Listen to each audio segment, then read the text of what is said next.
Hi, my name is Susan Juma, an extension officer from the Ministry of Agriculture.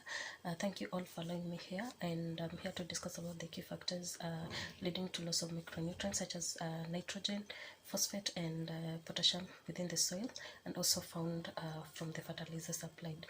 The key factors include the key factor is erosion caused by the intensity of rainfall, whereby the micronutrients within the soil are lost from the movement of soil particles out of a given volume of soil through both water and wind erosion. Whereby in water erosion, it occurs mostly across the soil surface or at a shallow depth by runoff. And soil particles erode from the field, carrying away the absorbed nutrients. So you find that in wind erosion, where there's greater velocity, you find that it leads to significant loss of the micronutrients within the soil. Therefore, farmers are advised to practice safe agricultural practices, which include cover cropping, planting across the slope if your farm is on the slope, and then also exercise minimal tillage, whereby you're able to optimize the micronutrients holding capacity of the soil so as to increase and sustain productivity. Another factor is the leaching process, whereby it involves the displacement of the micronutrients from the top layer soil to be redeposited into the lower layer soil within the soil profile. So you find that the leaching losses can be expected in presence of drainage when, for example, the potassium input exceeds the sum of the holding capacity and plant uptake. So the loss of micronutrients by leaching process is influenced by the rate of application of such nutrients. We have this soil and type of land, and also caused by the timing of fertilizer or manure applied, and you find out also the amount and pathway of the drainage influence the leaching process, or leads to the leaching process to be high or tend to be low. So farmers are recommended to exercise crop rotation in order to add nutrients and organic matter to the soil.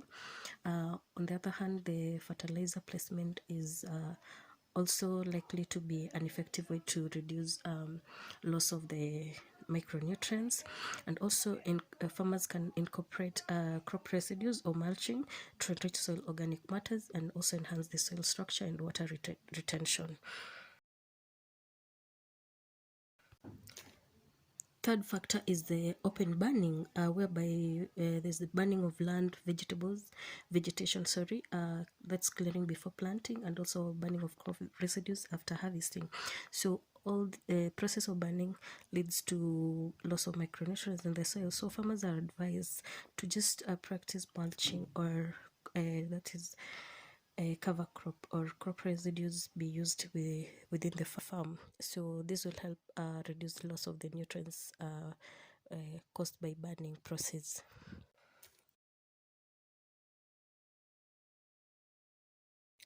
Therefore, a lack of the micronutrients within the soil or its deficiency leads to stunted growth on plants, whereby you find that the growth in plants may not be able to develop in terms of roots well, stems, and also the leaves.